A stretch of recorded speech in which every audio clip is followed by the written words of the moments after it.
Restoran La Prima. Malam itu dipenuhi cahaya temaram yang memantulkan kilau keemasan di setiap sudutnya. Musik jazz pelan mengalun dari sudut ruangan, bercampur dengan aroma daging panggang dan rempah Italia yang menggoda indera penciuman.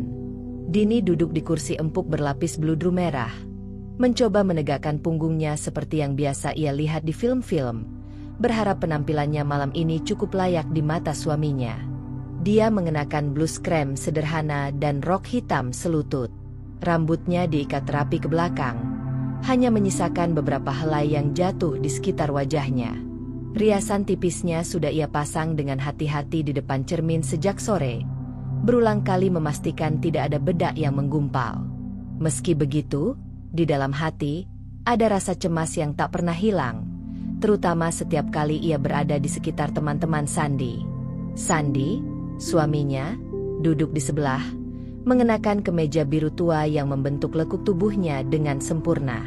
Senyumnya lebar, matanya berbinar saat berbicara, membuatnya tampak seperti pria paling ramah di ruangan itu. Tapi Dini tahu, senyum itu jarang sekali ditujukan padanya. Malam ini pun tak berbeda. Di meja bundar besar itu, ada 5 orang lainnya, Reno dan istrinya, Maya, 2 rekan kerja Sandi, Damar dan Andi, serta seorang perempuan bernama Rara, yang Dini belum pernah temui sebelumnya. Mereka semua tampak akrab, tertawa sambil meneguk anggur merah. Dini hanya sesekali tersenyum kecil, lebih banyak sibuk menatap gelas air di depannya. Obrolan mengalir ringan, sampai tiba-tiba Reno melontarkan candaan tentang istri Damar yang pandai berdandan. Semua orang menoleh pada Damar dan istrinya yang memang tampil glamor malam itu. Sandi yang sejak tadi mendengar sambil tersenyum, tiba-tiba ikut bicara. "Kalau soal berdandan, istriku ini kalah jauh," katanya sambil menunjuk ke arah Dini dengan senyum miring. Dini mengangkat wajahnya, terkejut. "Apa maksudnya, Mas?" Suaranya pelan, nyaris tenggelam di antara tawa orang-orang. Sandi tertawa kecil, lalu berkata dengan nada santai seolah hanya bercanda, "Lihatlah istriku ini, penampilannya kayak babu. Sederhana sih, tapi ya, terlalu sederhana." Beberapa detik terasa seperti keabadian. Dini merasa darahnya naik ke wajah. Ia memandang Sandi, berharap suaminya akan tertawa dan berkata ia hanya bercanda. Tapi tawa itu memang nyata. Dan bukan hanya dari Sandi. Reno terkekeh. Damar menutup mulutnya sambil tersenyum. Bahkan Maya pun tersenyum kikuk. Rara, yang duduk di seberang, malah memandangi Dini dari atas ke bawah dengan tatapan menilai. "Oh, Sandi." Maya mencoba meredam suasana, tapi suaranya lemah, seperti sekadar basa-basi. "Aduh, jangan gitulah, Dininya jadi malu," kata Reno sambil tertawa lagi, membuat beberapa orang di meja itu ikut terkekeh. Tertawa. Itulah yang Dini dengar di telinganya, berulang-ulang seperti gema. Tertawa yang menusuk. Tertawa yang membuatnya ingin berlari keluar. Tangannya mulai gemetar, dan ia memeluk gelas airnya erat-erat untuk menyembunyikan kegugupan. "Ya ampun, Mas." Dini mencoba tersenyum, tapi suaranya bergetar. "Aku enggak." "Kamu enggak apa?" potong Sandi. Nadanya seperti menantang, tapi bibirnya tetap tersenyum seolah semua hanya lelucon. Dini terdiam. Kata-kata terasa macet di tenggorokan. Ia tahu, kalau ia membalas, Sandi bisa saja mempermalukannya lebih parah. Pelayan datang membawa piring pasta pesanan mereka. Aroma tomat dan basil yang semula menggoda, kini terasa hambar di indera penciuman Dini. Dia hanya menatap makanannya, memutar garpu tanpa benar-benar berniat memakannya. Sandi kembali bercengkrama dengan teman-temannya, seolah tidak pernah mengucapkan kata-kata yang barusan menusuk hati istrinya. Sesekali Dini mencoba tersenyum saat Maya menoleh padanya, tapi senyum itu hambar, kosong. Di dalam kepalanya, ia bertanya-tanya, mengapa suaminya tega berkata seperti itu di depan orang lain? Bukankah sebagai suami, ia seharusnya melindungi harga diri istrinya, bukan malah menghancurkannya. Obrolan di meja terus berlanjut, tentang pekerjaan, rencana liburan, dan candaan ringan yang lagi-lagi mengarah pada penampilan orang. Setiap kali suara tawa pecah, Dini merasa seperti ikut menjadi bahan lelucon, meski tidak disebut namanya. Akhirnya, setelah 2 jam yang terasa seperti 2 tahun, makan malam itu usai. Sandi terlihat puas, berdiri sambil menepuk bahu Reno. "Kapan-kapan kita kumpul lagi." "Ya," katanya. Dini berdiri dengan hati-hati, menunduk sedikit agar tidak terlalu diperhatikan. Ia ingin keluar secepat mungkin. Begitu mereka berdua berada di mobil, Dini menatap keluar jendela, menghindari tatapan Sandi. "Kenapa diam saja?" tanya Sandi sambil menyalakan mesin. Dini menelan ludah, lalu berkata pelan, "Mas, kenapa tadi bilang aku seperti babu?" Sandi mengangkat bahu. "Ah, itu cuma bercanda. Jangan baper. Teman-temanku nggak akan mikir serius kok." "Tapi aku..." Dini menghentikan kalimatnya. Ia tahu percuma. Sandi sudah menyalakan radio dan mengalihkan perhatian ke musik. Malam itu, di dalam mobil yang melaju pulang, Dini duduk diam. Di balik tatapan kosongnya, pikirannya berputar, mengingat setiap tatapan, setiap tawa, setiap kata yang menusuk. Ada rasa sakit yang begitu dalam, tapi juga sesuatu yang lain. Sesuatu yang kecil, samar, tapi nyata. Keinginan untuk membuktikan bahwa mereka salah. Dan disitulah benihnya mulai tumbuh. Malam itu, hujan rintik mulai turun ketika mobil mereka berhenti di depan rumah. Lampu teras menyala redup, memantulkan bayangan samar pepohonan di halaman. Dini membuka pintu mobil pelan. Langkahnya berat. Ia tidak mengatakan sepatah kata pun sejak meninggalkan restoran. Begitu masuk rumah, Sandi langsung melepas sepatu dan berjalan ke ruang keluarga. "Aku mau nonton sebentar," katanya singkat, menyalakan televisi. Dini hanya mengangguk tanpa menoleh. Ia melangkah cepat menuju kamar, mengambil piyama dari lemari, lalu masuk ke kamar mandi. Begitu pintu terkunci, ia duduk di lantai keramik yang dingin. Air matanya yang sejak di mobil tertahan, akhirnya tumpah tanpa bisa dibendung. Suara tangisnya menggema di ruang sempit itu, bercampur dengan suara rintik hujan di luar. "Kenapa harus aku?" bisiknya di sela isak. Kata-kata Sandi di restoran tadi terus berputar di kepalanya. Penampilannya kayak babu. Ucapan itu menusuk lebih dalam daripada yang ia sangka. Bukan hanya karena diucapkan di depan orang lain, tetapi karena datang dari orang yang seharusnya menjadi pelindungnya. Dini menatap cermin di depannya. Wajahnya merah, matanya bengkak, dan riasan tipis yang ia pasang dengan penuh harapan sore tadi kini luntur oleh air mata. Ia mengangkat tangannya, menyentuh pipinya sendiri, seperti mencari bukti apakah benar ia terlihat seperti babu. Bayangan dari malam itu bercampur dengan ingatan-ingatan lama yang tiba-tiba muncul. Sejak awal menikah, Sandi memang jarang memuji penampilannya. Bahkan di hari pernikahan, yang seharusnya menjadi hari paling indah, Dini masih ingat jelas komentar Sandi. "Untung gaunnya bagus, kalau enggak, entah deh." Saat itu, ia menganggapnya candaan. Tapi semakin hari, ucapan-ucapan seperti itu makin sering dan makin tajam. Ia memejamkan mata, mencoba mengatur napas, tapi suara tawa dari restoran tadi kembali terdengar di kepalanya. Tawa Reno, tawa Damar, bahkan senyum tipis Maya yang ia kira ramah. Semuanya kini terasa seperti pisau yang menusuk dari segala arah. Air mata Dini semakin deras. Tangannya meraih shower, memutar air panas, lalu berdiri di bawahnya. Ia membiarkan air mengalir di wajahnya, seolah ingin membasuh semua rasa malu yang menempel di kulitnya. Tapi rasa itu tak juga hilang, malah semakin melekat. "Kenapa aku nggak melawan? Kenapa aku cuma diam?" pikirnya. Hatinya perih, bercampur antara marah pada Sandi, marah pada teman-temannya, dan marah pada dirinya sendiri. Setelah hampir setengah jam, ia mematikan shower dan duduk lagi di lantai, memeluk lutut. Air menetes dari ujung rambutnya, membasahi piyama yang sudah ia kenakan. Kamar mandi terasa seperti tempat yang aman, satu-satunya ruang di mana ia bisa membiarkan dirinya rapuh tanpa takut dilihat. Di luar, suara televisi terdengar samar. Sandy tertawa menonton acara komedi, seolah kejadian di restoran tadi tidak pernah terjadi. Dini menghela napas panjang, mencoba menenangkan diri. Tapi di dadanya, ada rasa sesak yang menolak pergi. Ia mengambil handuk, mengeringkan tubuhnya, lalu menatap cermin sekali lagi. Kali ini, tatapannya berbeda. Masih ada kesedihan, tapi di baliknya mulai muncul sesuatu yang baru.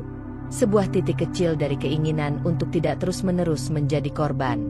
"Aku nggak mau begini terus," gumamnya pelan, hampir tak terdengar. Ia keluar dari kamar mandi dengan wajah yang sudah agak tenang. Sandy masih duduk di sofa, matanya terpaku pada layar televisi. "Udah mandi? Besok jangan bangun siang, aku ada meeting," ucapnya tanpa menoleh. Dini tidak menjawab. Ia langsung masuk ke kamar, menutup pintu, lalu berbaring menghadap tembok. Air matanya masih sesekali keluar, tapi kini bercampur dengan pikiran-pikiran lain, tentang harga dirinya, tentang caranya memandang diri sendiri, dan tentang kemungkinan untuk berubah. Di luar kamar, dunia berjalan seperti biasa. Tapi di dalam hati Dini, malam itu menjadi awal dari sesuatu yang berbeda. Luka itu memang dalam, tapi ia tahu, luka yang sama bisa menjadi bahan bakar untuk membangunnya kembali. Dan ia tidak akan memberi siapapun kesempatan untuk menjatuhkannya seperti malam ini lagi. Malam itu Dini berbaring di tempat tidur. Matanya menatap kosong ke langit-langit kamar. Hujan di luar semakin deras, menimbulkan bunyi ritmis di atap rumah yang biasanya menenangkan. Tapi kali ini, suara itu hanya menjadi latar dari pikirannya yang penuh gejolak. Ia memejamkan mata, berharap bisa tidur. Namun, semakin ia mencoba, semakin jelas kenangan-kenangan lama menyeruak. Luka malam ini seakan membuka pintu pada luka-luka lain yang selama ini ia coba kubur. Kenangan pertama, hari pernikahan. 7 tahun lalu, di hari yang seharusnya menjadi momen paling bahagia, Dini berdiri di ruang rias, mengenakan gaun putih yang membuatnya merasa seperti putri. Ibunya memuji penampilannya. Bahkan beberapa sepupu mengaku iri. Saat itu, Sandy masuk ruangan, sudah berpakaian rapi dengan jas hitam. Ia menatap Dini dari ujung kepala hingga kaki, lalu berkata sambil tersenyum tipis, "Untung gaunnya bagus. Kalau enggak, entah deh." Dini terkejut, tapi ia tertawa kecil, berusaha menganggapnya candaan. Ia pikir, mungkin Sandy hanya gugup, tapi di hatinya, ada sedikit rasa kecewa yang diam-diam menempel. Kenangan kedua, acara kantor Sandy. 2 tahun setelah menikah, Sandy mengajaknya datang ke pesta tahunan kantornya. Dini mempersiapkan diri berhari-hari, membeli gaun biru tua sederhana namun elegan, dan pergi ke salon untuk menata rambut.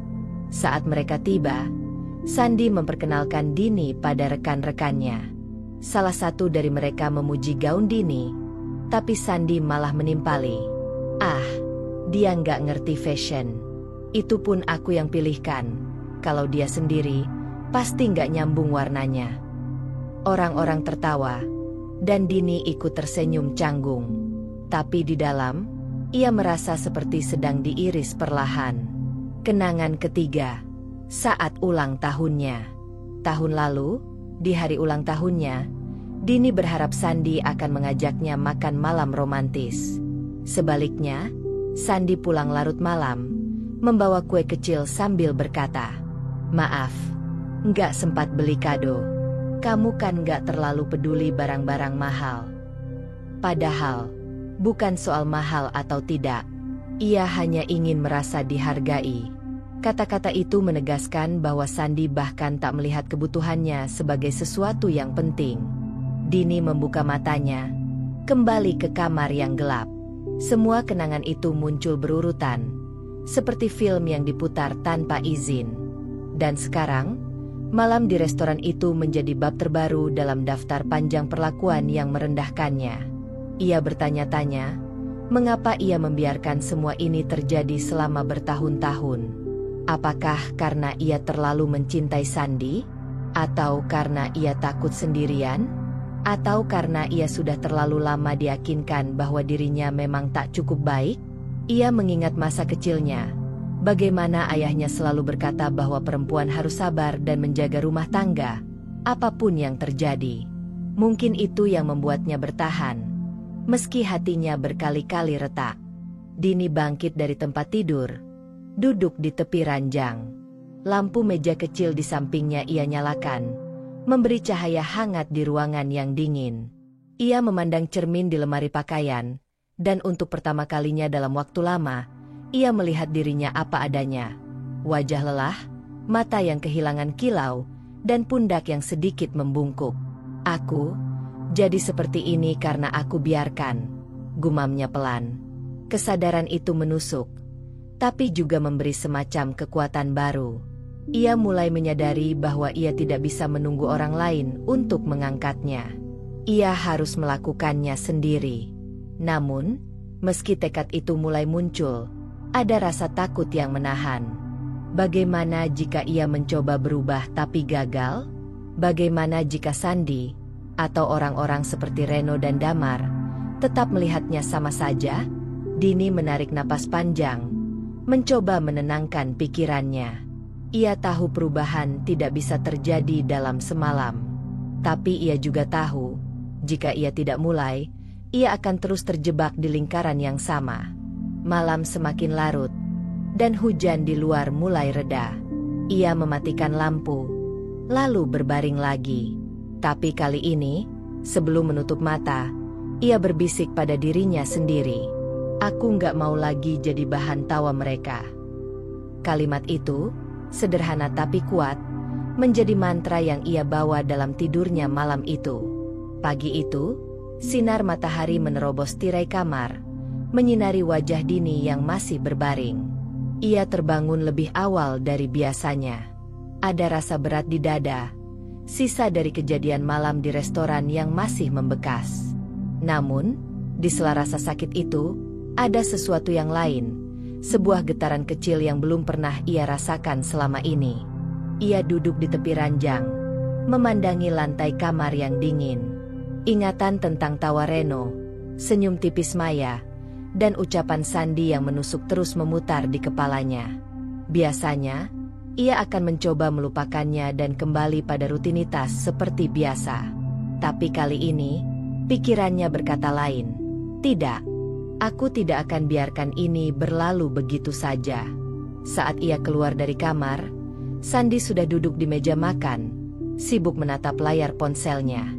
Di depannya ada secangkir kopi dan roti panggang yang setengah dimakan. Pagi, sapa Dini datar. Pagi, jawab Sandi tanpa mengalihkan pandangan dari ponsel. Oh, nanti sore aku pulang agak larut. Ada meeting. Dini mengangguk, lalu duduk berseberangan dengannya.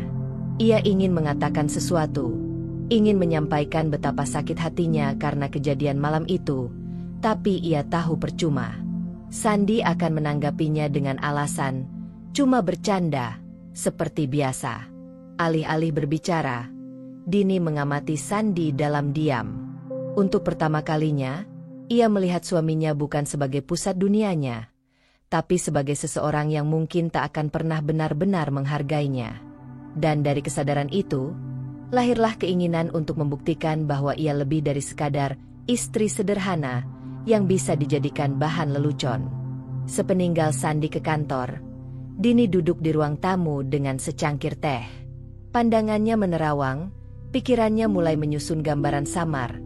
Ia membayangkan sebuah hari di mana ia bisa berjalan masuk ke sebuah ruangan, mungkin pesta, mungkin reuni, dan membuat semua orang yang pernah merendahkannya terdiam. Ia tidak membayangkan membalas dengan kata-kata kasar, tapi dengan penampilan dan sikap yang membuat mereka menyesal pernah meremehkannya. Bukan untuk membuat dirinya terlihat sombong, tapi untuk merebut kembali harga diri yang telah direbut darinya berkali-kali. Namun, membayangkan itu saja tidak cukup. Ia sadar ia butuh langkah nyata. Masalahnya, ia tidak tahu harus mulai dari mana. Siang itu, Dini membuka laptopnya dan mulai mencari inspirasi. Ia mengetik kata kunci, transformasi penampilan, di mesin pencari. Foto-foto wanita yang berhasil mengubah diri mereka tampil, lengkap dengan cerita perjuangan mereka. Ada yang memulai dari olahraga, ada yang fokus pada gaya berpakaian, ada yang memperbaiki rasa percaya diri dari dalam. Dini membaca satu demi satu kisah itu, matanya membesar setiap kali melihat perubahan drastis. Di hatinya, api kecil itu mulai menyala lebih terang. Namun, ada rasa ragu. Apakah aku bisa? Aku bahkan gak tahu cara memilih pakaian yang cocok, pikirnya. Ia menutup laptop, merasa sedikit kewalahan. Lalu pikirannya teringat pada seseorang. Vina, teman SMA yang dulu dekat dengannya, tapi jarang bertemu setelah mereka kuliah. Terakhir kali Dini melihat foto Vina di media sosial, wanita itu tampak memukau, elegan, percaya diri, dan sukses dengan bisnis fashionnya. Kalau saja aku bisa bicara dengan Vina, pikirnya. Tapi keraguan kembali menghampiri. Sudah lama mereka tak berkomunikasi. Apakah pantas tiba-tiba menghubungi? Sore hari, Dini duduk di depan cermin di kamarnya. Ia memandangi wajahnya lama-lama, mengamati setiap garis halus dan lingkaran hitam di bawah mata. Dini, kamu mau terus jadi seperti ini? Ia bertanya pada bayangan dirinya. Tidak ada jawaban, tentu saja. Tapi tatapan di cermin seolah memberi isyarat bahwa ia tahu jawabannya. Aku mau berubah, bisiknya. Dan kali ini, kata-kata itu keluar dengan tegas, meski diucapkan pelan. Keputusan itu belum menjadi rencana yang matang, tapi sudah cukup untuk mengubah cara ia memandang dirinya sendiri. Jika sebelumnya ia hanya menelan rasa sakit, kali ini ia ingin menjadikannya bahan bakar. Malamnya, setelah Sandi tertidur, Dini kembali membuka laptop. Ia mencari nomor kontak Vina di daftar ponselnya. Nomor itu masih ada, meski terakhir kali mereka bertukar pesan lebih dari 3 tahun lalu. Tangannya gemetar saat mengetik pesan. Hai, Vin. Ini Dini, teman SMA. Gimana kabarmu? Pesan itu sederhana, tapi jantung Dini berdetak kencang setelah ia menekannya. Ia tidak tahu apakah Vina akan membalas, atau apakah pesan itu akan diabaikan. Tapi ia tahu satu hal, ini adalah langkah pertama menuju perubahan yang ia impikan. Ia menutup laptop, mematikan lampu, dan berbaring di tempat tidur. Malam itu, untuk pertama kalinya sejak kejadian di restoran, ia tidur dengan membawa sedikit harapan di dalam hati. Dan tanpa ia sadari, benih keinginan balas dendam itu sudah mulai berakar. Pagi itu udara cukup cerah, meski semalam hujan deras. Dini duduk di meja makan sambil menyeruput teh hangat. Ponselnya tergeletak di samping piring roti. Layar terkunci tapi pikirannya tidak lepas darinya. Sejak semalam ia menunggu balasan dari Vina, namun belum ada notifikasi apapun. Salah aku ya, tiba-tiba ngehubungin, pikirnya. Perasaan malu mulai merayap. Ia hampir memutuskan untuk melupakan saja niatnya, ketika tiba-tiba layar ponsel menyala. Vina. Dini. Ya Tuhan, udah lama banget. Aku kaget loh kamu hubungin. Gimana kabar? Kita harus ketemu. Dini menatap layar itu lama, antara lega dan gugup. Jantungnya berdegup cepat. Tapi kali ini karena semangat, ia membalas dengan cepat, mengatur jadwal pertemuan sore itu di sebuah kafe yang tidak terlalu jauh dari rumahnya. Sore hari, Dini berdiri di depan cermin, mencoba memutuskan pakaian apa yang akan ia kenakan. Ia memilih blus putih bersih dan celana jeans biru tua. Sederhana, tapi ia memastikan rapi. Rambutnya ia biarkan terurai. Sedikit ia sisir agar tampak lebih lembut jatuh di bahu. Kafe tempat mereka bertemu bernama Live O Latte. Tempat yang hangat dengan aroma kopi dan kayu manis yang langsung menyambut begitu pintu dibuka. Musik akustik mengalun lembut di latar. Dan beberapa orang duduk di sudut-sudut ruangan dengan laptop atau buku. Di salah satu meja dekat jendela, Dini melihat sosok Vina. Ia segera mengenali senyum ramahnya. Tapi kali ini ada sesuatu yang berbeda. Vina terlihat matang, elegan, dan percaya diri. Gaya rambut bob yang rapi, blazer hitam yang serasi dengan celana panjangnya, dan aksesori sederhana tapi mahal. Dini. Wah, akhirnya. Vina berdiri dan memeluknya erat. Ada kehangatan tulus di pelukannya yang membuat Dini sedikit lega. Mereka memesan minuman, latte untuk Vina, teh chamomile untuk Dini, dan mulai berbincang tentang masa-masa SMA, teman-teman lama, dan kabar masing-masing. Namun, Vina cukup peka. Ia menatap Dini lekat-lekat, lalu berkata pelan, "Kamu kelihatan beda. Ada yang lagi kamu pikirin, Din?" Dini ragu sejenak. Bibirnya hampir mengatakan, "Enggak apa-apa." Tapi ia ingat alasan kenapa ia menghubungi Vina. Ia menarik napas dalam-dalam, lalu menceritakan kejadian di restoran, kata-kata Sandi, tawa teman-temannya, rasa malu yang menyesakan.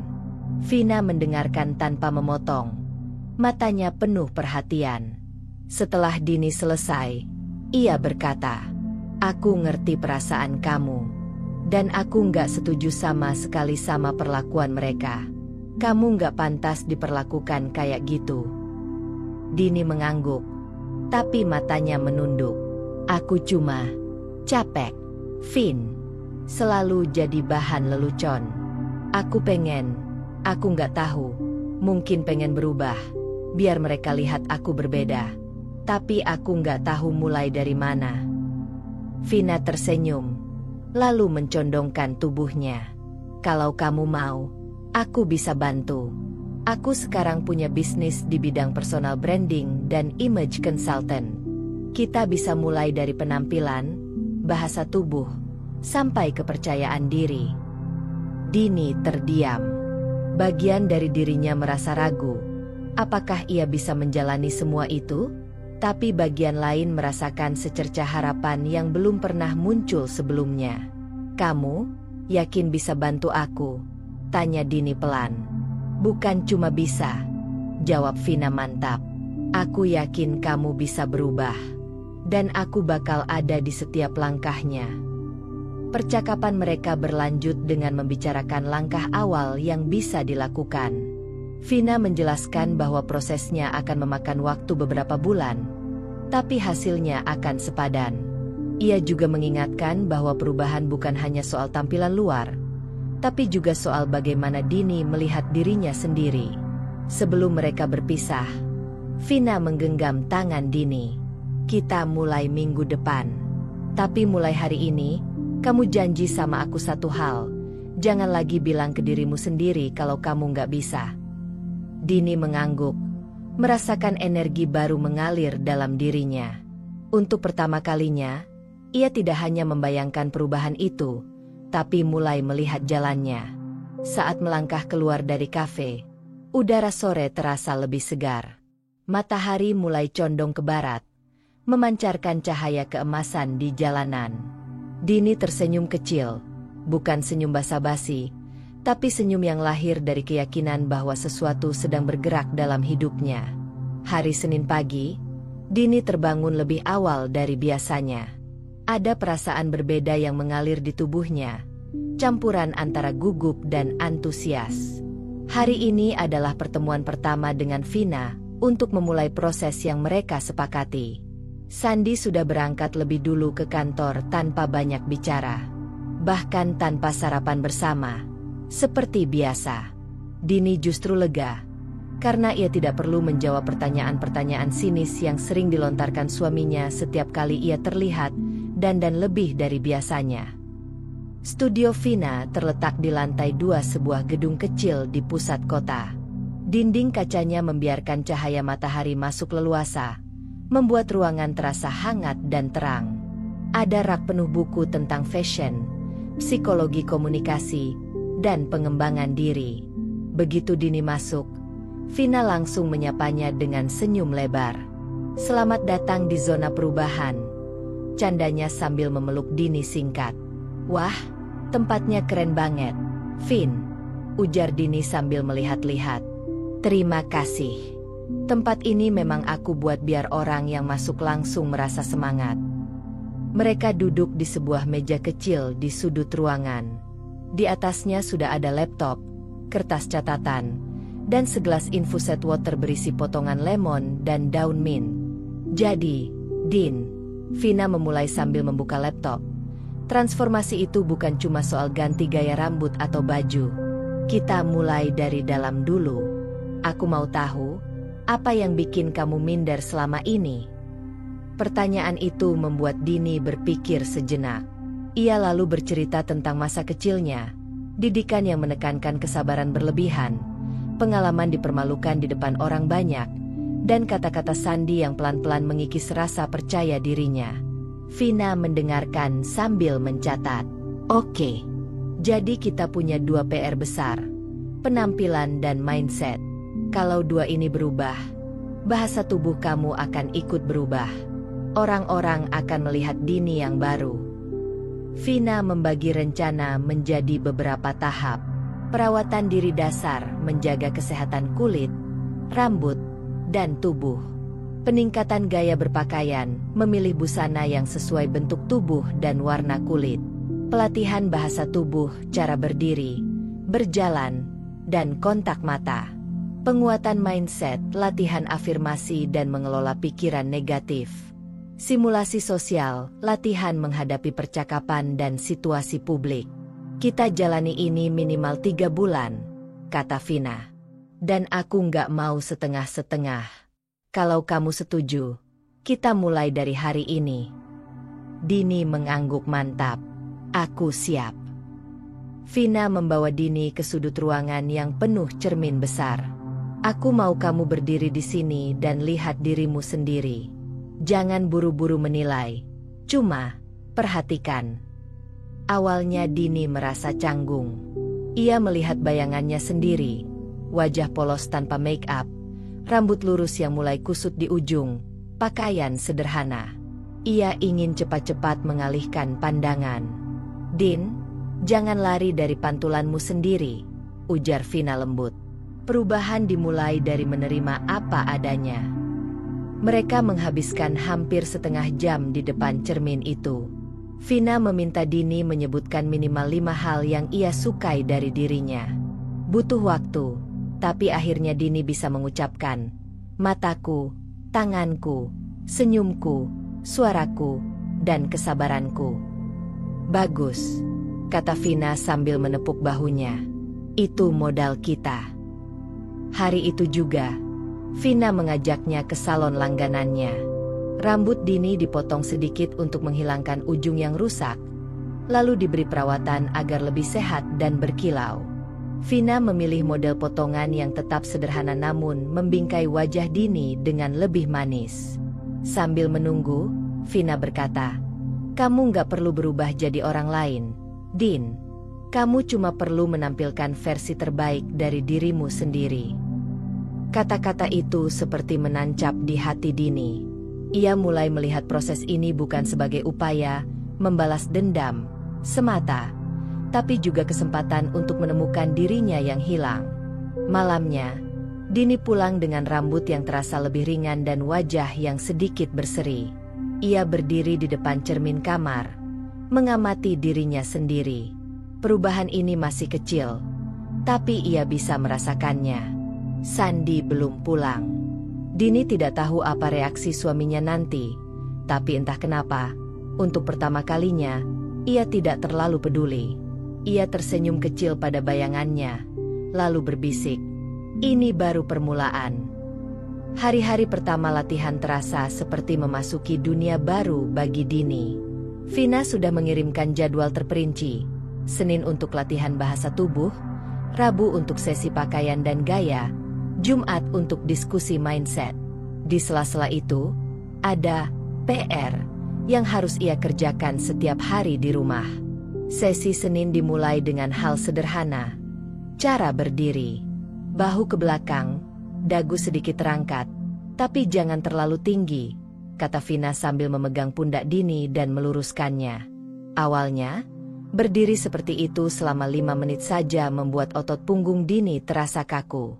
Wajar, Din, ujar Vina sambil tertawa kecil. Tubuhmu terbiasa merunduk, seolah minta maaf pada dunia. Kita ubah itu.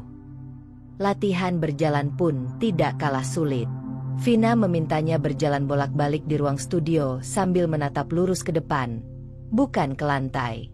Setiap kali mata Dini mulai turun, Vina menepuk pelan lengannya. Orang yang percaya diri selalu berjalan seperti tahu arah hidupnya, jelas Vina. Vina memberikan tugas harian. Setiap pagi Dini harus berdiri di depan cermin dan mengucapkan 5 afirmasi positif dengan suara lantang. Hari pertama, suaranya hampir seperti bisikan. Aku cantik, aku berharga, aku layak dihargai. Rasanya aneh, bahkan memalukan, walau tidak ada orang lain di rumah. Tapi Vina menegaskan, otakmu butuh mendengar kata-kata itu dari mulutmu sendiri. Nanti akan terasa natural. Minggu pertama, Dini mulai memperhatikan perubahan kecil. Punggungnya tidak terlalu membungkuk, matanya lebih berani menatap orang ketika berbicara, dan ia mulai tersenyum lebih sering, bukan sebagai topeng, tapi karena ia benar-benar merasa sedikit lebih ringan. Namun, perjalanan ini tidak berjalan mulus. Suatu sore, Sandi pulang lebih awal dari kantor. Ia melihat Dini sedang berlatih berjalan di ruang tamu sambil memegang buku di atas kepala. Latihan yang diajarkan Vina untuk melatih postur. Sandi tertawa kecil. Kamu ngapain, Din? Mau ikut kontes model? Hahaha. Nada suaranya meremehkan, membuat pipi Dini panas. Enggak, cuma latihan biar punggung gak sakit, jawabnya datar, berusaha menyembunyikan rasa tersinggung. Sandi mengangkat bahu, lalu masuk ke kamar tanpa komentar lagi. Malam itu, Dini merasa semangatnya turun. Ia bahkan berpikir untuk membatalkan sesi dengan Vina. Tapi sebelum tidur, ia membuka ponselnya dan melihat pesan dari Vina. Ingat, perubahan itu akan terasa aneh di awal, apalagi buat orang-orang yang tidak siap melihat kita berkembang. Jangan berhenti. Pesan itu membuatnya bertahan. Rabu berikutnya, Vina mengajaknya ke sebuah butik kecil yang dikelola temannya. Di sana, Dini mencoba berbagai busana, mulai dari blazer modern, gaun sederhana dengan potongan rapi, hingga celana panjang yang membuat kakinya terlihat lebih jenjang. Awalnya, Dini merasa tidak nyaman. Aku nggak pernah pakai yang kayak gini, katanya pelan. Justru itu, jawab Vina sambil tersenyum. Kamu perlu melihat versi dirimu yang belum pernah kamu kenal. Saat Dini mengenakan sebuah dress berwarna hijau zamrud, ia terdiam di depan cermin. Warna itu membuat kulitnya terlihat lebih cerah, dan potongan dressnya membuat tubuhnya tampak proporsional. Untuk pertama kalinya, ia merasa cantik. Sesi Jumat adalah yang paling berat secara emosional. Vina memintanya menulis daftar semua kalimat merendahkan yang pernah ia dengar dari orang lain, termasuk dari Sandi. Air mata Dini mengalir saat menulis. Kamu nggak ngerti fashion. Kamu nggak pinter ngobrol. Penampilanmu kayak babu. Vina kemudian menyuruhnya menulis jawaban tandingan untuk setiap kalimat itu. Aku bisa belajar fashion. Aku punya banyak hal menarik untuk dibicarakan. Aku layak tampil anggun. Latihan ini membuatnya sadar bahwa setiap kata merendahkan yang ia terima selama ini bukanlah kebenaran mutlak, melainkan opini yang bisa ia bantah. Malam minggu itu, Dini duduk sendirian di balkon rumah, memandangi lampu-lampu kota. Ia merasa lelah secara fisik dan mental, tapi ada secercah rasa bangga. Ia tidak menyerah di minggu pertamanya, meski sempat tergoda. Ia tahu, jalan ini masih panjang. Tapi untuk pertama kalinya dalam waktu lama, ia merasa sedang berjalan menuju sesuatu yang benar. Perubahan Dini mulai terlihat, walaupun baru tahap awal. Posturnya lebih tegap, tatapannya lebih berani, dan cara bicaranya sedikit lebih tenang. Namun, semua itu belum sepenuhnya kuat, masih rapuh, seperti tunas yang baru muncul dari tanah. Sayangnya, dunia tidak memberi waktu untuk tumbuh tanpa ujian. Sabtu sore, Sandi tiba-tiba pulang membawa kabar. Malam ini kita ke rumah Reno. Ada kumpul kecil-kecilan. Aku janji kamu ikut, katanya sambil membuka jas kerjanya. Dini menatapnya ragu. Ia belum siap tampil di depan orang-orang yang pernah menertawakannya. Harus sekarang? Aku belum sempat. Sandi memotong. Din, mereka cuma teman. Nggak usah ribet. Pakai aja yang ada. Lagian kamu kan gak terlalu peduli penampilan, iya kan? Kalimat terakhir itu menusuk. Tapi kali ini, Dini tidak membalas dengan senyum canggung seperti dulu. Ia hanya mengangguk pelan, lalu masuk ke kamar. Ia berdiri di depan lemari. Dulu, ia akan memilih pakaian seadanya demi tidak merepotkan Sandi. Tapi kali ini, ia mencoba mengingat arahan Vina. Pilih warna yang membuat kulit terlihat segar, potongan yang rapi, dan jangan takut menambahkan sedikit sentuhan aksesoris. Akhirnya ia memilih blus putih sederhana dengan krafe yang rapi, dipadukan celana panjang hitam dan sepasang anting kecil berbentuk tetes air. Ia meluruskan punggungnya di depan cermin, menarik napas dalam, lalu berbisik, "Aku berharga." Begitu sampai, suasana rumah Reno sudah ramai. Gelak tawa terdengar dari ruang tamu. Saat masuk, Dini merasakan beberapa pasang mata meliriknya. Reno yang sedang memegang gelas minuman langsung menyapa. Dini, lama nggak kelihatan. Masih sama kayak dulu, ya?" katanya sambil tersenyum setengah bercanda. Sandi ikut tertawa kecil.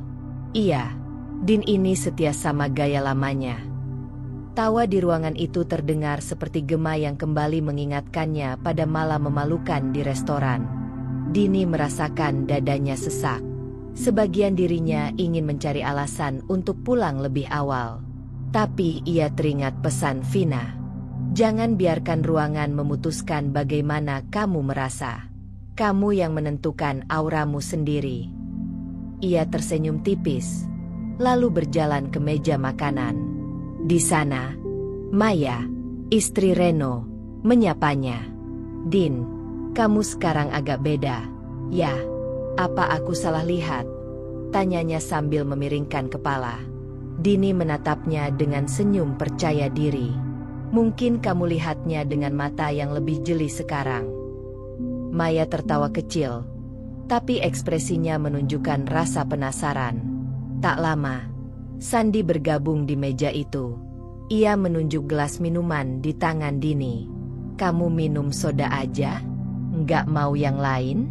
Biar kelihatan nggak ketinggalan zaman, gitu loh," katanya, separuh bercanda tapi jelas bernada meremehkan. Dulu, Dini akan tertawa untuk meredakan situasi. Kali ini, ia menatap Sandi dengan mata tenang. "Minuman gak menentukan siapa aku, San. Dan aku nyaman dengan ini." Ucapan itu membuat Sandi terdiam sebentar. Reno yang mendengar justru tertawa sambil berkata, "Wih, Dini sekarang jawabnya mantap juga." Meski berhasil menanggapi, Dini masih merasa tegang di dalam. Tangannya sedikit berkeringat. Ia tahu, perubahan diri tidak berarti orang lain akan langsung berubah memperlakukan kita. Justru, kadang mereka menguji batas baru kita. Sepanjang malam, ia terus berlatih mengontrol reaksi. Saat ada lelucon yang mengarah ke penampilannya, ia memilih menjawab singkat tapi tegas, tanpa marah berlebihan. Saat ada pembicaraan yang membuatnya minder, ia mengalihkan topik dengan sopan. Di mobil, perjalanan pulang berlangsung hening. Sandi akhirnya membuka suara. "Kamu kok beda malam ini? Nggak gampang tersinggung, tapi juga nggak cuma diam aja." Dini menatap ke depan. "Aku cuma nggak mau lagi merasa kecil di ruangan manapun." Sandi mengernyit, tapi tidak menanggapi. Dini tahu, mungkin Sandi mulai menyadari bahwa sesuatu dalam dirinya sedang berubah. Dan kali ini, bukan perubahan yang ia kendalikan. Malam itu, saat sudah di rumah, Dini menatap cerminnya lagi. Ia tahu ujiannya belum berakhir.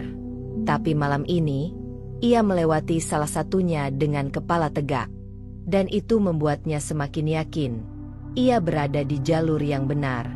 Hari-hari Dini kini terasa berbeda. Bukan karena masalah di rumah menghilang, tapi karena cara ia memandang dirinya mulai berubah. Setiap pagi, ia bangun sedikit lebih awal, meluangkan waktu untuk merapikan diri, bahkan jika tidak ada acara keluar rumah. Ia mengingat kata-kata Vina saat pertama kali bertemu kembali. "Kalau kamu nggak menghargai dirimu di rumah, orang lain nggak akan menghargaimu di luar." Pagi itu, Dini memulai hari dengan segelas air lemon hangat, lalu melakukan stretching ringan. Dulu, ia jarang memikirkan kesehatan tubuhnya, tapi kini ia sadar bahwa rasa percaya diri datang dari rasa nyaman di tubuh sendiri. Setelah itu, ia memilih pakaian rumah yang rapi, bukan daster lusuh seperti biasanya. Blus sederhana dan celana bahan longgar membuatnya merasa segar. Bahkan ketika Sandi keluar kamar dan melihatnya, ia sempat terdiam beberapa detik. "Kok rapi banget? Mau kemana?" tanyanya. "Nggak kemana-mana. Aku cuma mau merasa enak sama diri sendiri," jawab Dini sambil tersenyum tipis. Perubahan Dini mulai menarik perhatian orang-orang di sekitarnya. Saat berbelanja di minimarket dekat rumah, kasir yang biasanya hanya menyapa sekilas kini memberi senyum ramah. "Wah, Mbak Dini kelihatan segar banget sekarang," ucapnya. Dini tersenyum dan mengucapkan terima kasih. Walau komentar itu sederhana, rasanya seperti validasi kecil atas usahanya. Sore itu, ia kembali bertemu Vina di sebuah kafe. Vina langsung memperhatikan langkah dan cara duduk Dini. "Kamu udah mulai punya postur yang bagus. Tapi ingat, percaya diri itu juga keluar dari cara bicara," kata Vina. Mereka menghabiskan 2 jam untuk latihan berbicara. Vina memberi skenario percakapan dan melatih Dini menjawab tanpa terbata-bata. Kadang Vina sengaja memberi pertanyaan yang menjatuhkan, hanya untuk menguji reaksi Dini. "Aku nggak mau kamu kaget kalau suatu saat ada yang nyerang verbal," ujar Vina tegas. Malam harinya, Sandi pulang dari kantor. Saat makan malam, ia menatap Dini lebih lama dari biasanya. "Kamu ikut potong rambut, ya? Kok kelihatan beda?" Dini hanya tersenyum, tidak merasa perlu menjelaskan panjang lebar. Ia ingin perubahannya terlihat alami, bukan seperti pamer. Namun di dalam hati, ia tahu Sandi mulai menyadari bahwa ia tidak lagi biasa-biasa saja, seperti yang sering ia ucapkan dulu. Beberapa hari kemudian, Maya, istri Reno, mengirim pesan lewat WhatsApp. "Din, minggu depan aku mau ikut arisan. Kamu ikut nggak? Biar kita bisa bareng." Dini awalnya ragu, tapi akhirnya setuju. Saat mereka bertemu, Maya langsung memuji. "Kamu sekarang kelihatan lebih segar. Loh, apa rahasianya?" Dini menjawab santai, "Nggak ada rahasia khusus. Cuma mulai sayang sama diri sendiri." Maya tertawa, tapi nada suaranya terdengar tulus. Mungkin perlahan, rasa superior yang dulu ia punya mulai luntur. Meski perubahan mulai terasa, tidak semua berjalan mulus. Sandi kadang masih melontarkan komentar merendahkan, meski kini lebih halus. "Kamu sekarang kayaknya sibuk dandan terus. Jangan lupa, Tugasmu di rumah juga banyak, ucapnya suatu pagi. Dini menghela napas, lalu menjawab dengan tenang. Aku bisa urus rumah dan diriku sendiri, San. Dua-duanya penting. Jawaban itu membuat Sandi diam, seolah tidak terbiasa mendengar Dini berbicara dengan nada mantap. Suatu malam, Dini berdiri di depan cermin setelah selesai membersihkan wajah. Ia memperhatikan matanya.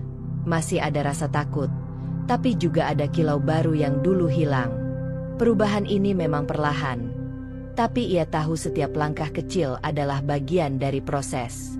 Ia tidak ingin terburu-buru. Ia ingin transformasinya kuat, bertahan lama, dan bukan hanya balas dendam sementara. Transformasi Dini kini sudah mulai terlihat oleh lingkungannya, bahkan sebelum klimaks cerita. Namun, ia tahu ujian berikutnya akan lebih besar.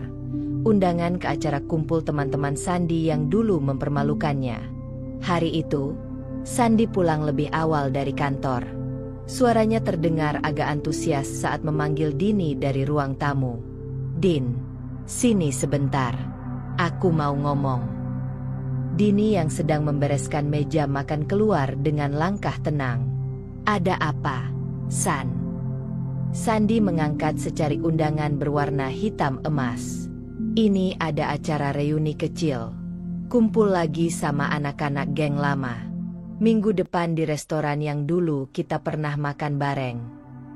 Dini terdiam. Restoran itu, tempat di mana ia pernah dipermalukan di depan semua orang. Bayangan malam itu langsung muncul di kepalanya. Tawa keras, tatapan meremehkan, dan rasa malu yang membakar wajahnya. Sandi melanjutkan. Kamu ikut? Ya. Mereka semua pasti senang ketemu kamu lagi. Kalimat itu terdengar seperti ujian. Entah Sandi benar-benar ingin mengajaknya, atau ia ingin mengulang hiburan malam itu. Setelah Sandi pergi mandi, Dini duduk di tepi ranjang. Ia memegang undangan itu, merasakan jantungnya berdegup lebih cepat. Sebagian dirinya ingin menolak mentah-mentah.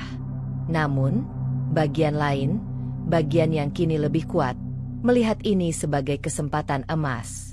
Kalau kamu mau mereka semua menyesal, kamu harus datang. Tapi bukan sebagai Dini yang dulu. Suara hatinya berbisik. Malamnya, Dini menghubungi Vina lewat panggilan video. Ia menunjukkan undangan itu. Ini waktunya, kata Vina sambil tersenyum penuh arti. Kamu siap? Jujur, deg-degan banget, jawab Dini. Deg-degan wajar. Tapi ingat, ini bukan cuma tentang penampilan. Kamu harus hadir dengan energi yang mereka nggak bisa abaikan. Elegan, percaya diri, tapi nggak arogan. Vina kemudian memberikan daftar persiapan. Pilih outfit yang memancarkan kekuatan, tapi tetap sopan. Latih senyum dan kontak mata. Jangan membalas olokan dengan olokan. Balas dengan ketenangan. Pastikan langkah masuk ke ruangan penuh keyakinan. Selama seminggu berikutnya, Dini berlatih. Vina menemaninya memilih gaun, melatih cara duduk dan berdiri, bahkan mengatur intonasi bicara. Kalau mereka lihat kamu gugup, semua kerja keras ini akan runtuh. Jadi, bukan cuma tubuhmu yang siap, pikiranmu juga harus siap, ujar Vina. Dini mulai merasa seperti sedang mempersiapkan diri untuk panggung penting.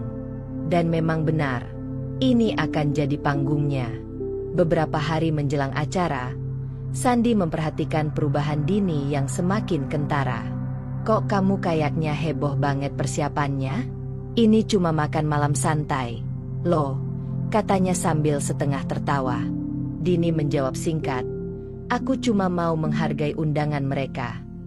Sandi mengangkat alis, tapi tidak bertanya lebih lanjut.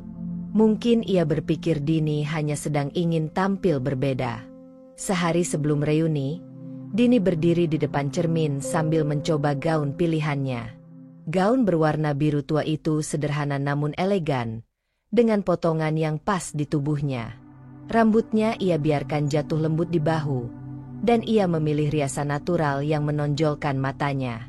Ia menatap bayangannya dan tersenyum tipis.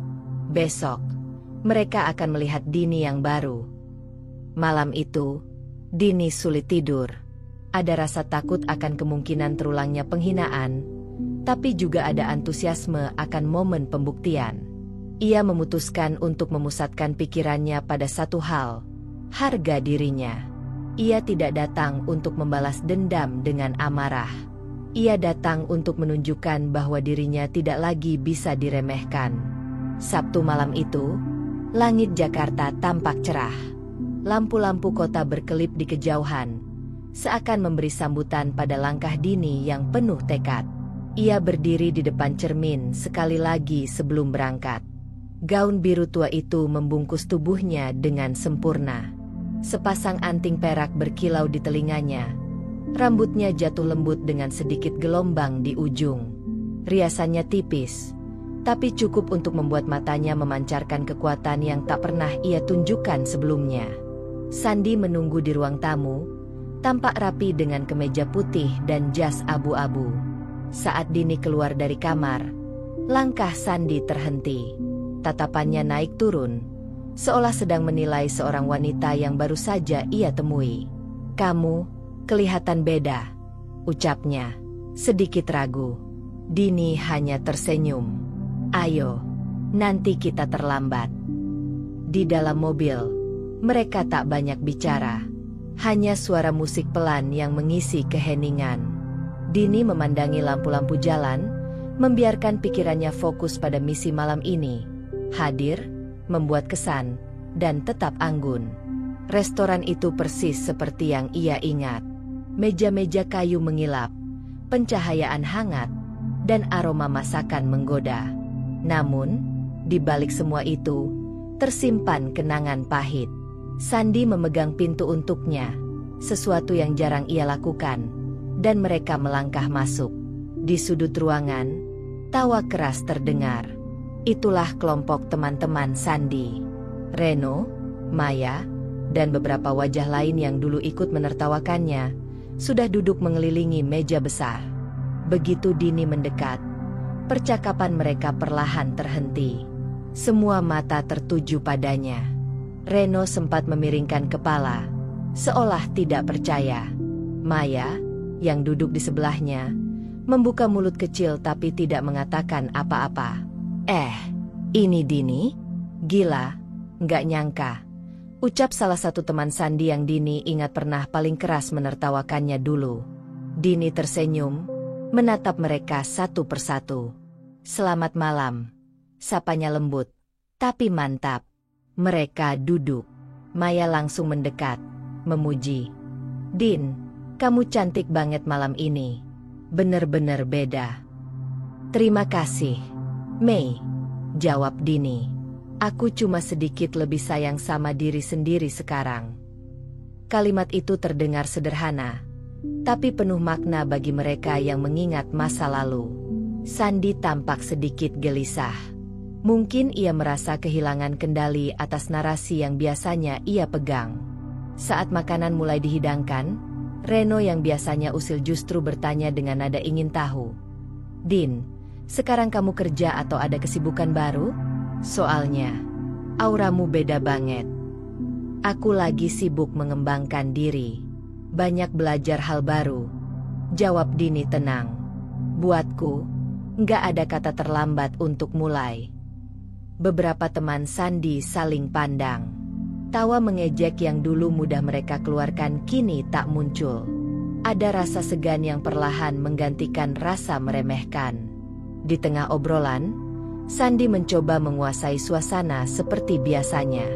Ia melontarkan lelucon, tapi kali ini tidak banyak yang tertawa. Fokus semua orang lebih banyak ke Dini. Pertanyaan mereka, pujian mereka, bahkan rasa ingin tahu mereka. Bahkan Maya berkata, "San, kamu beruntung punya istri yang bisa berkembang pesat kayak gini." Sandi hanya tersenyum kaku. Iya, dia memang berubah. Dini memutuskan untuk tidak menyinggung masa lalu malam itu. Ia tidak ingin merusak momen dengan amarah. Ia ingin kemenangan ini terasa elegan, membiarkan mereka sendiri yang mengingat dan menyesali. Ketika salah satu teman Sandy menyebut, "Kayaknya kita pernah ketemu di sini dulu, ya?" "Hehe," Dini hanya menjawab, "Iya, aku ingat. Banyak hal yang berubah sejak saat itu." Nada suaranya datar tapi penuh arti. Acara berakhir dengan pelukan dari beberapa teman Sandy, bahkan Reno, dan ajakan bertemu lagi. Saat mereka berjalan keluar, Sandy berjalan sedikit di belakang Dini.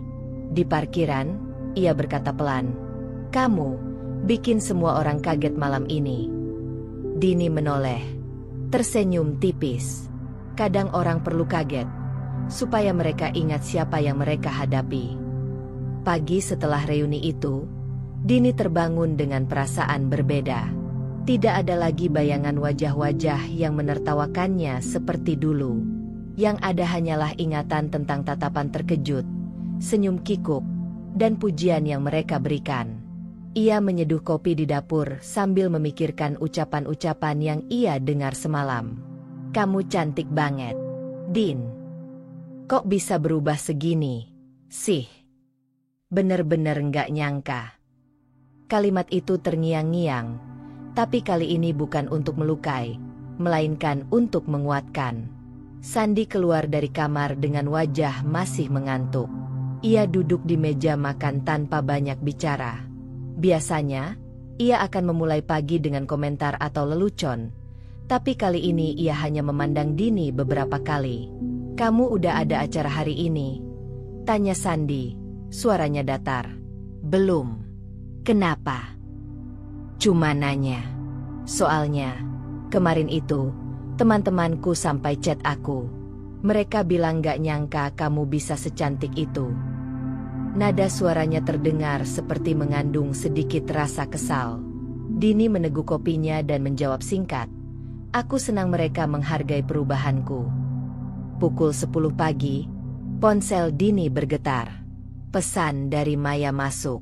"Din, makasih banget kemarin udah datang. Jujur, aku malu banget kalau ingat dulu kita pernah ikut-ikutan ngeledek kamu. Aku minta maaf ya."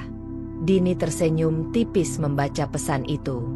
Ia membalas, "Aku hargai permintaan maaf kamu, Mei. Aku nggak mau simpan dendam. Kita semua belajar dari kesalahan." Tidak lama kemudian, Maya mengajak bertemu minggu depan untuk makan siang berdua. Sore harinya, Reno mengirim pesan ke Sandy, tapi Sandy malah menyerahkannya ke Dini. "Din, kemarin kamu keren banget. Maaf juga kalau dulu aku kebangetan." Dini membalas dengan sopan, tanpa terlalu akrab. Ia tidak berniat memutus tali silaturahmi, tapi juga tidak akan kembali ke posisi lama di mana ia jadi bahan olokan. Di kantor, Sandy mulai merasakan dampaknya. Beberapa rekan yang ikut reuni memberi komentar, "Dinimu sekarang elegan banget, San. Kamu yang latih dia, ya?" Pertanyaan itu membuat Sandy semakin tidak nyaman. Selama ini, ia merasa menjadi pusat perhatian di kelompoknya. Kini, semua orang lebih tertarik pada Dini. Malamnya, Dini menelepon Vina untuk menceritakan semua reaksi itu. "Aku nggak nyangka, Vin. Mereka benar-benar berubah sikap. Bahkan minta maaf," kata Dini. Vina tertawa pelan. "Itu yang aku bilang. Orang nggak akan berani merendahkan kamu kalau mereka tahu kamu punya nilai tinggi. Dan sekarang, kamu sudah tunjukkan itu tanpa perlu marah-marah." Rasanya lega, tapi juga agak aneh. Sandy jadi diam dan kelihatan gak nyaman. Itu wajar. Dia terbiasa punya kuasa di hubungan ini. Sekarang, dia nggak lagi di atas angin. Malam itu, saat mereka berdua di kamar, Sandy akhirnya bertanya, "Kamu selama ini belajar sama siapa? Kok bisa berubah segini?" Dini menatapnya sebentar, lalu berkata, "Aku belajar untuk menghargai diriku sendiri. Itu saja."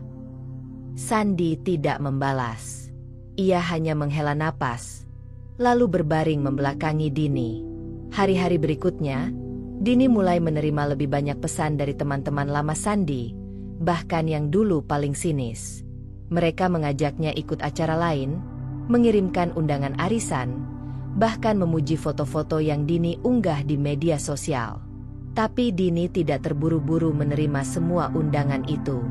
Ia memilih mana yang memang ia inginkan, bukan lagi karena takut ditinggalkan atau ingin diterima. Perubahan sikap orang-orang membuat Dini semakin percaya diri. Namun, ia sadar, yang terpenting bukanlah validasi mereka, melainkan rasa bangga yang ia rasakan terhadap dirinya sendiri. Di depan cermin, ia berbisik pada pantulannya, "Kamu nggak lagi sama seperti dulu." Beberapa hari setelah reuni, suasana rumah berubah. Dini menyadari Sandi semakin jarang berbicara dengannya. Tidak ada lagi komentar merendahkan, tetapi juga tidak ada perhatian hangat. Hanya diam yang terasa tebal di udara. Pagi itu, Dini sedang menata bunga di ruang tamu ketika Sandi keluar dari kamar. Ia hanya mengangguk kecil, lalu duduk sambil menatap layar ponselnya. Tidak ada sapaan, tidak ada senyum. Biasanya, Sandi akan sibuk bercerita tentang rencana kumpul bersama teman-temannya. Namun, kali ini ia justru terlihat enggan. "Teman-temanmu nggak ngajak ketemuan lagi?" tanya Dini, mencoba membuka percakapan. Sandi menoleh sebentar. "Mereka, ya, ada sih. Cuma aku nggak mood." Jawaban itu membuat Dini mengerti. Reuni kemarin masih membekas. Sandi mungkin merasa posisinya bergeser. Ia tak lagi menjadi pusat perhatian mutlak. Kini, jadwal Dini semakin padat. Ia mulai mengikuti kelas public speaking, bergabung dengan komunitas wanita wirausaha, dan sering keluar rumah untuk urusan pribadinya. Sandi memperhatikan semua itu, tapi memilih diam. Ia tak bisa melarang, karena setiap langkah Dini dilakukan dengan percaya diri dan alasan yang jelas. Suatu sore, Sandi pulang lebih awal dan mendapati Dini sedang duduk di teras bersama Vina. Mereka tertawa, membicarakan rencana kolaborasi bisnis kecil. "San, kamu mau ikut minum teh?" tanya Dini sopan. Sandi mengangguk, tapi ia duduk tanpa banyak bicara.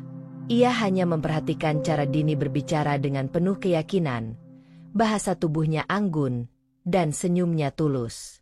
Bagi Sandi, itu adalah pemandangan baru, dan entah kenapa, membuatnya merasa terasing di rumahnya sendiri. Malamnya, Sandi duduk sendirian di ruang kerja. Ia teringat saat-saat dulu, ketika Dini selalu menunduk, takut salah bicara, dan mengikuti semua keinginannya. "Aku suka kalau dia nurut. Tapi, kenapa sekarang rasanya aku yang harus menyesuaikan?" pikir Sandi. Diam-diam, ia merasa kehilangan kendali yang dulu membuatnya percaya diri. Suatu malam, saat mereka makan malam berdua, Sandi akhirnya bicara. "Din, kamu beda banget sekarang." "Beda gimana?" Dini menatapnya. "Kamu kelihatan nggak butuh aku lagi." Dini meletakkan sendoknya perlahan. "Bukan nggak butuh, San. Aku cuma nggak mau lagi hidup bergantung sepenuhnya pada orang lain. Itu bukan berarti aku nggak sayang." Sandi terdiam. Kata-kata itu seperti menggores egonya, tapi ia tak bisa membantah. Hari-hari berikutnya, Sandi semakin banyak diam. Namun, diamnya bukan lagi sikap mengontrol, melainkan ketidakpastian. Ia tidak tahu harus bersikap bagaimana terhadap Dini yang baru, mandiri, percaya diri, dan punya dunia sendiri. Bagi Dini, diam itu adalah tanda perubahan besar. Ia tidak lagi menjadi pusat ejekan atau objek kontrol. Undangan itu datang seminggu setelah suasana rumah menjadi hening. Maya mengirim pesan, mengajak Dini dan Sandi menghadiri acara ulang tahun pernikahannya dengan Reno. Acara itu akan dihadiri oleh seluruh lingkar pertemanan mereka, termasuk orang-orang yang dulu pernah menertawakan Dini. Sandi awalnya enggan pergi, Tapi Dini menyetujui ajakan itu tanpa ragu. "Kita harus datang," katanya. Nada suaranya mantap, membuat Sandi tak punya alasan untuk menolak. Sehari sebelum acara, Dini menghabiskan waktu di salon. Rambutnya ditata elegan, gaun satin berwarna biru tua membalut tubuhnya dengan sempurna. Sepasang sepatu hak tinggi dan riasan natural mempertegas kecantikannya yang dewasa. Di rumah, Sandi menatapnya lama saat ia berjalan keluar dari kamar. "Kamu?" Sandi tak melanjutkan kalimatnya, tapi sorot matanya jelas penuh keterkejutan. Dini hanya tersenyum. "Ayo, kita berangkat." Acara diadakan di ballroom hotel mewah. Begitu Dini melangkah masuk, percakapan di beberapa meja seolah berhenti sejenak. Tatapan-tatapan terpaku padanya. Sebagian terperangah, sebagian tersenyum kikuk. Maya segera menghampiri, memeluk Dini erat. "Kamu cantik banget malam ini," katanya tulus. Reno yang berdiri di sampingnya hanya bisa mengangguk, tak mampu mengucapkan kata-kata. Sepanjang malam, Dini berbicara dengan tamu-tamu lain dengan bahasa tubuh percaya diri. Ia tertawa secukupnya, mendengarkan dengan penuh perhatian, dan menanggapi setiap obrolan dengan cerdas. Tidak ada satupun yang mengingatkan pada sosok pemalu yang dulu menjadi sasaran lelucon. Sandi, di sisi lain, hanya berdiri di dekat meja, memperhatikan bagaimana istrinya kini menjadi pusat perhatian dengan cara yang berbeda. Dihormati, bukan diolok-olok. Saat sesi toast, Reno iseng berkata, "Dini, kamu benar-benar berubah. Dulu, kamu tahulah, kita sering bercanda." Semua orang tertawa kecil, tapi Dini menatap Reno sambil tersenyum anggun. "Iya, aku ingat. Waktu itu aku memang belum mengerti cara merawat diri, dan aku akui, sebagian candaannya agak menusuk. Tapi kalau bukan karena itu, mungkin aku nggak akan belajar menghargai diri sendiri seperti sekarang." Ruangan mendadak hening. Maya menunduk, Reno tersenyum canggung, beberapa tamu terlihat saling pandang. Seorang tamu berkata pelan, "Kamu hebat, Din. Bisa berubah tanpa dendam." Dini mengangguk. Hidup terlalu singkat untuk dihabiskan dengan marah. Tapi pelajaran dari masa lalu, itu selalu berharga. Ucapan itu membuat suasana berubah. Yang tadinya hanya basa-basi, kini setiap orang benar-benar menghormati Dini. Sepulang acara, Sandi duduk di dalam mobil tanpa bicara. Akhirnya ia berkata, "Kamu bikin semua orang kagum malam ini." Dini memandang keluar jendela. "Aku cuma jadi diriku sendiri." Kalimat itu sederhana, tapi bagi Sandi, rasanya seperti penegasan bahwa kendali itu sudah tak lagi di tangannya. Pagi itu, udara terasa lebih sejuk dari biasanya. Dini duduk di teras rumah sambil menyeruput teh hangat. Di hadapannya, halaman kecil tampak rapi dengan bunga-bunga yang baru ia tanam beberapa minggu lalu. Ada rasa damai yang dulu jarang ia rasakan. Sandi keluar dari dalam rumah. Ia duduk di kursi seberang, memandang Dini dengan tatapan yang sulit diartikan. "Kamu berubah banyak, Din," katanya pelan. Dini tersenyum tipis. "Ya, aku berubah. Dan aku bersyukur." Sandi menghela napas. "Aku minta maaf atas semua yang pernah aku ucapkan, yang bikin kamu malu di depan orang." Dini menatapnya dengan tenang. "Maaf kamu aku terima, San. Tapi aku nggak akan pernah lupa. Karena justru dari situ aku belajar untuk berdiri sendiri." Sandi menunduk. "Aku takut kehilangan kamu."